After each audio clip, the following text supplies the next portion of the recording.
Microorganism friend and फो, सूक्ष्म जीव मित्र एवं शत्रु। फर्स्ट हमारा पार्ट है microorganism. Microorganisms that are so small that cannot be seen without the help of instrument are called microorganisms. For example, fungi that grow on moist bread during rainy days. These organisms cannot be seen without the help of a microscope or magnifying lens. They are present in air, soil, and water. Microorganisms are divided into four main classes. These classes are bacteria, fungi, protozoa, and some algae. Viruses are microscopic, but they are different from other microorganisms. They multiply only inside the cell of the host, which may be a bacterium, a plant, or an animal.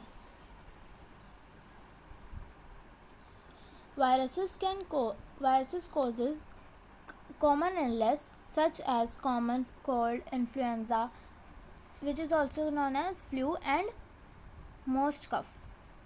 They also cause serious diseases like polio and measles.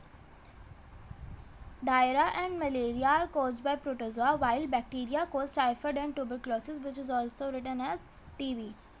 Habitat of microorganisms.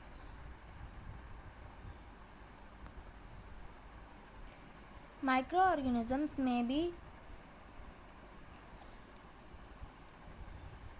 unicellular such as bacteria, algae, and protozoa, or multicellular such as many algae and fungi. They can live in a variety of environment including icy cold climate, heat sources, desert, and marshlands are also included.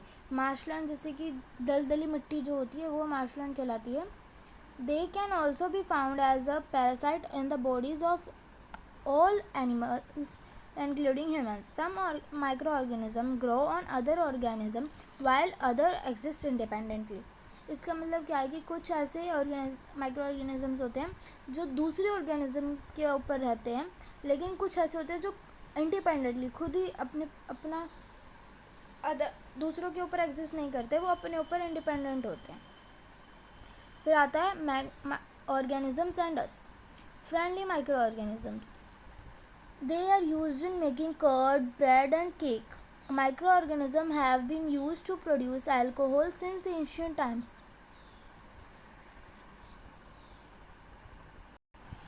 They are also used to clean the environment. For example, bacterial organic decomposes waste into harmless and unusable substances. जो अब ये जो होते हैं friendly microorganism, ये हमारे लिए क्या हेल्प करते हैं, हमारे एनवायरनमेंट को क्लीन करने के लिए हेल्प करते हैं. जैसे बैक्टीरियल ऑर्गेनिक होते हैं, वो क्या करते हैं, वेस्ट को डिकम्पोज करते हैं और उसको क्या करते हैं, हार्मलेस बनाते हैं और क्या करते हैं, यूजेबल मीन्स कि हम उसको यूज़ कर सकें, ऐसे सब्सटेंस बनाते हैं. Fungi and bacteria are also use in the production of medicines. They are used in the agriculture to increase soil fertility by nitrogen fixation and bread making. फिर आता है milk coagulation is a process of converting milk into curd with the help of microorganisms. There are many types of microorganisms in curd. Lactobacillus is a bacterium that promotes the formation of curd. तो कौन सा ऐसा bacteria है जो formation of curd को करता है promote? Lactobacillus bacteria. फिर आता है it forms in milk and convert it into curd. अब क्या होता है कि जो लैक्टोबैसिलस बैक्टीरिया होता है, जब हम मिल्क में जो बची हुई जो दही होती है उसको जब हम डालते हैं तो वो क्या करता है, फर्मेंट करता है किसको, मिल्क को, और उसको किस में कन्वर्ट कर देता है, कर्ड में.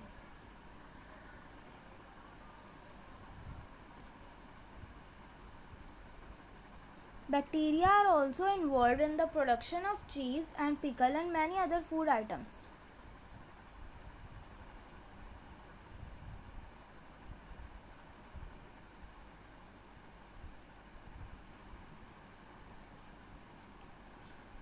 Bacteria and yeast are also beneficial in the fermentation of batter for rice, idlis and dosas. अब जो बैक्टीरिया और यीस्ट होते हैं वो किसके लिए बेनिफिशियल होते हैं? फर्मेंटेशन किसके फर्मेंटेशन के लिए? जो बैटर होता है किसके लिए? जो राइस की इडली बनती है और डोसा बनते हैं उसके लिए. Mechanism of dough rising. अब जब हम आटा गूंथते हैं जिसमें यीस्ट डालते हैं हम, तो वो कैसे उसका वो राइज हो जाता है, मतलब बढ़ जाती है, उसकी वॉल्यूम कैसे बढ़ जाती है? तो क्या होता है कि जब क्या होता है पढ़ते हैं, when yeast is added to dough it rises because yeast rapidly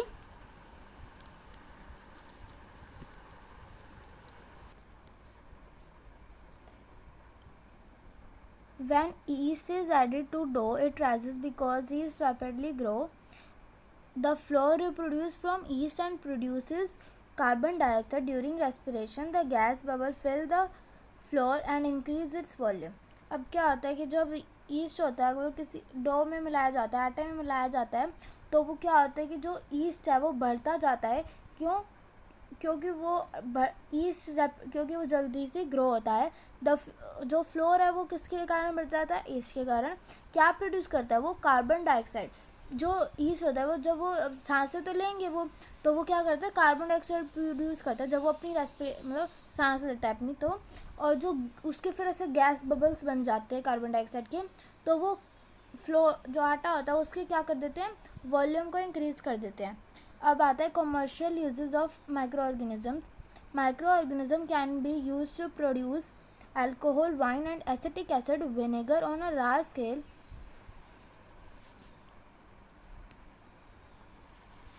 Yeast is used in commercial production of alcoholic beverage and wine. जो माइक्रो ऑर्गेनिज्म होते हैं वो क्या करते हैं? अल्कोहल और वाइन को प्रोड्यूस करते हैं. और किसको? एसिटिक एसिड, जिसे हम विनेगर भी कहते हैं, किस लार्ज स्केल पे वो प्रोड्यूस करते हैं. और फिर आता है जो यीस्ट होता है वो कमर्शियल प्रोडक्शन के लिए किसके लिए यूज़ होता है? अल्कोहलिक बेवरेज और वाइन के लिए.